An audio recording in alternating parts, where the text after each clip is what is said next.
2018年2月，网友漫步鱼突然发现自己老公的微信 Warning Silent 新关注了6个账号，她连忙找到微博客服询问，请你帮我查查这个账号在某地登录了吗？但由于微博经常因为异常点赞、加关注等现象饱受诟病，微博客服对于此类投诉也见怪不怪，表示自己没有权限查询账号的登录信息，并表示若您的亲人失联，建议您报警处理。但漫步鱼回答说，我老公失联好久了，近4年了。原来她的老公在370航班上。2014年3月8日，一架从马来西亚飞往北京的航班 MH370 消失了，今时今日仍然没有消息。当年到底发生了什么事？350 Malaysian 370 Malaysian 370 contact Ho Chi Minh 120.9 Good night. Good night Malaysian 370 Hello， 大家好，我是眉毛与智慧并重的小南。2014年3月8日凌晨12点38分，航班号为 MH370 的一架波音777的飞机滑行在吉隆坡国际机场的跑道上，等待机场塔台的指令。4分钟后，这架波音777飞机成功起飞，预计到达北京国际机场的时间是早上6点半。飞机上的乘客总共有227位，其中154位是中国籍乘客，38位马来西亚乘客，还有其他国家包括美国、法国、澳大利亚、新西兰、荷兰等等。机组人员有12位，机长扎哈里当时是53岁，他是马航里最有经验的机长之一，有着18365小时的飞行经验。扎哈里已婚，并且有3个成年的儿女。副机长法里克27岁，这是他升做机长的最后一次飞行。他有着2763小时的飞行经验。飞机上除了这239人，还有着3万磅的货物。飞机在大马吉隆坡国际机场装载了7小时飞行航程的燃油。吉隆坡飞往北京的飞航航程时间大概是6小时。机长扎哈里通过这个飞机的无线电台和地面塔台通讯说，飞机爬升至35000英尺的安全高度后，开始了正常的平坦滑行。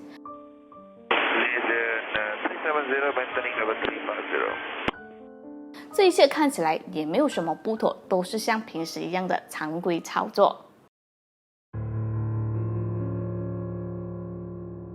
凌晨1点19分，飞机即将要离开马来西亚，进入越南上空的时候，机长扎哈里向马来西亚吉隆坡的空管塔台做了最后次的例行通报。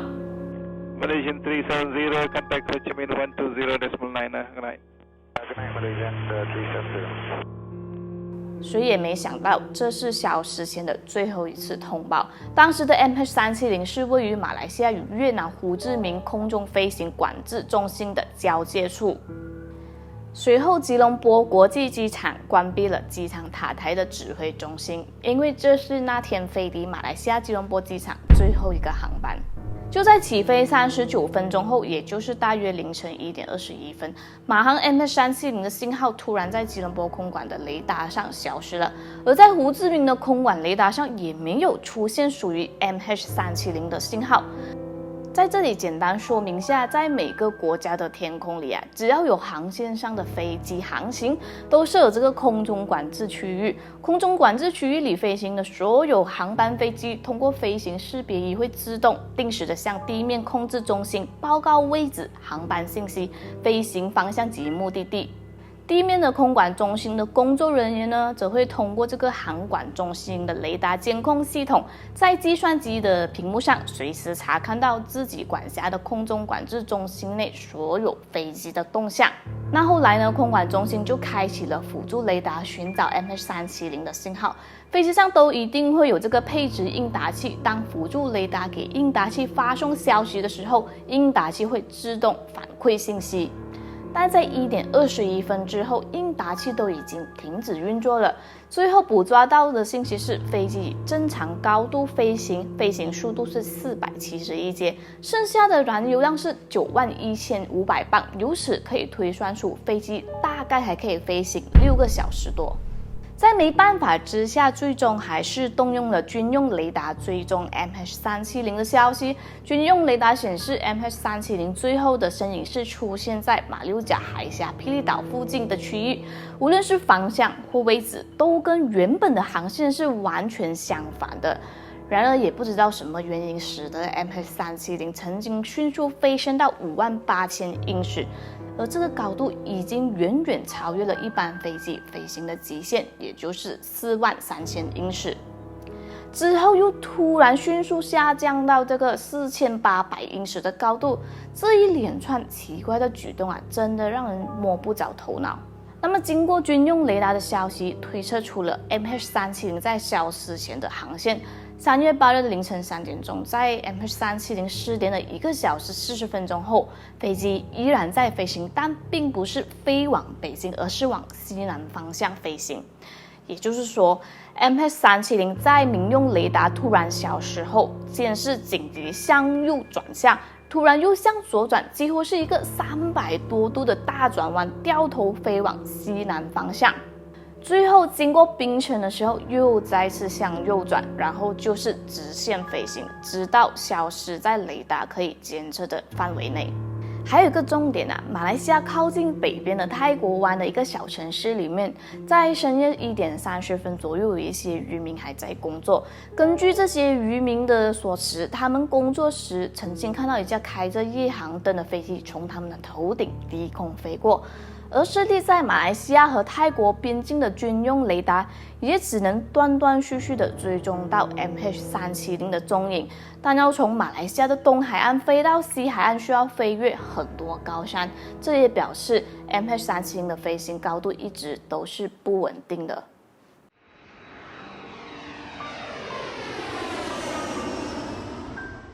在 MH370 失联数小时后，吉隆坡航空救援中心启动了紧急搜救行动。刚开始的搜索范围呢，是围绕着飞机消失的地方，也就是泰国湾和南中国海附近开始了空中搜救行动，不过没有任何的发现。马来西亚皇家空军局长呢，在3月12日宣布，3月8日一架不明的飞机曾穿越了马来半岛，最后一次在槟城岛西北370公里，在军方雷达上看到，之后又向右转往这个西北方向飞行，最后消失在雷达范围内。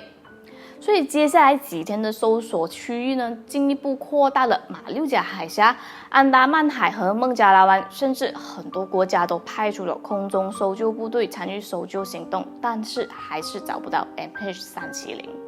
那我在前面有提到，飞机的燃油是可以续航6个多小时的，但是因为大海的面积实在是太广了，如果没有明确的方向，没有目的地寻找，就会消耗很多的人力物力。大家都知道，飞机一旦出事，那么最重要的记录证据就是黑匣子。这个设备呢，会记录飞机的飞行数据，还有驾驶舱的语音记录，可以记录飞机停止工作前或失事坠毁前30分钟的语音通话，以及失事前2个小时的各项飞行数据等。尽管 MH370 的黑匣子上装有这个信标，但是信号通常只能维持30天。如果错过了30天的黄金时间，那么找到黑匣子的难度就更高了。为了进行更精准的搜索，搜救小组重新分析了飞机的可能去向。虽然飞机上的无线通讯和应答器都失效了，但其实还有一个定位方法，就是每架飞机上都装有卫星通讯系统。那卫星通讯系统与其他系统的区别是什么呢？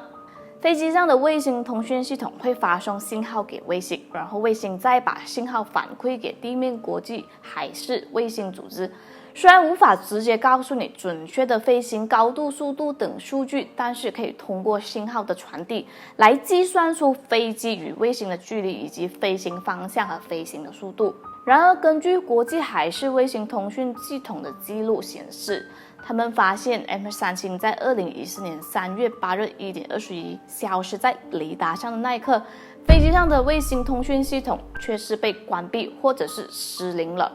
直到在安达曼海上空再次与卫星建立了连接之后，便一直保持正常到6小时后，燃油耗尽，信号再次中断。搜救小组根据卫星通讯系统的工作原理，在连接的状态下，每隔1个小时，飞机与卫星就会进行一次握手通讯。在 MH370 最后的阶段，卫星一共和 MH370 达成了7次握手通讯记录，除此之外还有2次呼叫记录，可惜都没有得到机组人员的回应。在这7次握手通讯当中，形成了7个圆形的轨道。再根据飞机上的燃料进行计算，飞机在燃料耗尽后极有可能是坠毁在第7个轨道之上。而且根据飞机的飞行方向呢，可以进一步推算出飞机坠毁之前的一段弧形区域，也就是属于南印度洋的一段海域。2014年3月18日至5月28日这段期间，各国组成的联合搜救队在南印度洋附近进行了大面积的搜索，不管是空中还是水面的搜索都没有发现 MH370。自从 MH370 失联后，曾有27个国家和地区，超过30架飞机与直升机以及60艘船舰陆续参与这个联合搜救行动。这次的搜救行动虽然规模庞大，但最终还是一无所获。时间不知不觉来到2014年的6月，这时的 MH370 已经失联2个多月了。官方认为，在空中和水面搜救已经找不到什么线索，说不定在这期间都已经沉入了海底。于是搜救组决定把搜救工作转移到水下进行。MH370 的水下搜索正是在2014年6月开始。这一搜索就持续了数年时间，搜索范围达到了12万平方公里，但依旧没有任何线索。2015年1月29日，在 MH370 宣布失联的10个月后，马来西亚民航局代表马来西亚政府正式确认了航班失事，并认定机上239位乘客和机组人员由失踪转为全数遇难。MH370 失联了这么长的时间，大家心里都明白，飞机上的人员生还可能性很低，但是每个家属都抱着一点点的希望，希望有奇迹发生。每一次的家属会，家属的问题只有一个 ：MH370 在哪里？到底在哪里？但是没有人可以给到他们答案。2015年7月29日，一群人在清理法属留尼旺岛上的垃圾时，发现了一块属于波音777的飞机残骸，上面都是贝壳，这就证明了已经在海里泡了很长时间。而波音777打从生产使用以来唯一失事的飞机就是 MH370。在进行了序列号和标记的核对，确认残骸正是 MH370 机翼的一部分。发现机翼的这个留尼旺岛呢，距离当初搜救的弧形区大概有4000公里。经过海洋波浪的模型分析，可以推断出飞机当时的坠毁位置计算是对的。那直到今天为止已经找到33块疑似 MH370 的残骸，只有3块确定为 MH370 残骸，剩下的被归类为无法识别。即使找到了飞机残骸，但数量太少，也无法从中获得线索，甚至也还不能确定具体的坠机地点，还有飞机的主体。2017年1月17日，中国、马来西亚、澳大利亚3国交通部长共同发表声明，经过漫长时间的搜索，依然没有发现 MH370 的踪迹，决定暂停搜索，如果有新的线索才会重新展开这个搜索行动。2018年1月10日，马来西亚政府与一家美国私人勘探公司海洋无限合作，签订了一份找不到不收钱的协议。海洋无限公司从1月17日起，共派出8台水下无人机进行同时搜索，在巡视过程中，通过这个声呐传感器扫描海底，探测 MH370 的碎片。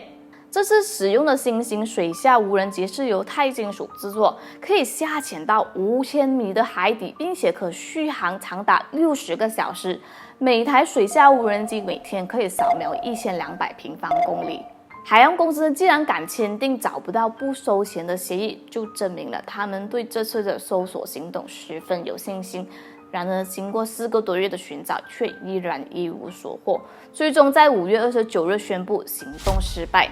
而在2018年5月30日，马来西亚政府再次宣布停止对 MH370 的搜索，如果有新的线索，不排除重新展开行动。打从 MH370 事件发生到现在，很多人都在议论纷纷 MH370 失联背后的真相，包括阴谋论、劫机论、外星人论、穿越时空飞机失火等等。因此，在这里小南整理了比较主流而且可能性比较大的猜测，大家也可以在底下留言说说你们的看法。马来西亚特别调查小组曾经一度怀疑机长扎哈里就是 MH370 事件的嫌疑人，警方在事后也曾经去过扎哈里的家进行调查工作。在机长扎哈里家中发现的硬盘里，有一款飞行软件记录着扎哈里模拟出来的飞行路线，里面有一条飞行路线和 MH370 事发当时的路线十分相似。但在后来调查期间所公布的事实信息中表示，模拟路线这个说法是不存在的。更奇怪的是，一份马来西亚皇家警察的机密文件在2016年的时候泄露给了媒体。机密文件指出，这条模拟路线是真实存在，而且官方调查小组还曾经调查过这条模拟路线。然而，最终在马来西亚官方发表声明表示，这条模拟路线确实存在，但它只是机长扎哈里模拟出来成千上万条中的其中一条，这不能作为指证扎哈里劫机的证据。还有一个奇怪的点就是一般上在无线电台的这个通讯过程中，附送无线台频率是基本的流程，但机长扎哈里在最后一次与地面塔台进行通讯的时候，并没有附送频率。作为一个专业而且富有经验的机长，他不应该忘记这一点的。不过，根据扎哈里的家人和朋友的说辞，扎哈里为人友善，家庭幸福美满，更没有经济上的问题，所以照常理不太可能做出这么害人害己的事。比起机长，副机长的舆论相对而言比较低。副机长法里克虽然经验比较少，但也飞行了接近3000个小时，而且他即将要和女友结婚，无论是身心灵还是经济方面也都没有任何问题。但有一点值得一提的是，在 MH370 完全消失之前，槟城的电信塔台曾追踪到一个 iPhone 5的信号，而这个号码的注册人正是副机长法里克。然而，这个信号纯粹只是一个自动定位的信息，并不代表是法里克尝试和地面上的人联系。很有可能他在飞机进入平稳飞行状态后，就把手机设定为待机的状态。调查小组除了对于机组人员进行调查之外，也调查了飞机上的旅客，发现到有2名乘客是使用假护照登机的，所以很多人都怀疑就是这2个人搞的鬼。但经过仔细调查后发现，这2名乘客是伊朗人，也不是什么恐怖分子，只是为了得到庇护而逃到其他国家。有许多人认为是有黑客骇入飞机的系统，从而远程操控 MH370， 但这个说法用在 MH370 是不成立的，因为碍于安全问题，所有的民航飞机都没有安装这种远程操控控制的设备。还有人认为呢，这个残骸是伪造的。然而，这个说法成立的可能性极低，因为要伪造残骸需要有图纸，还要模拟海洋腐蚀、日晒腐蚀。而且正常来说，假如我是这个失联案的主谋，没有必要节外生枝伪造证据。一方面会重新引起关注，一方面也可能因为伪造的证据而被分析出这个线索。这一切的举动都是多余的。MH370 失联至今已经接近6年的时间。想起当年我在电视上看到这个新闻的时候，我看到航班乘客家属们来自内心的呐喊：“回来吧 ，MH370，我们想你了。”虽然我并没有家属或者朋友在 MH370 这趟航班上，但是隔着屏幕，我都可以感受到他们的爱与悲痛。其中有一位乘客的丈夫至今仍然坚持着每周日给他失联的妻子打电话谈家常，尽管电话那边的提示音反复说您拨叫的电话已关机。2018年12月18日，马航乘客家属李秀芝去世，生前他仍然在为27岁登上 MH370 的女儿充手机话费，希望他女儿回来的时候可以用上。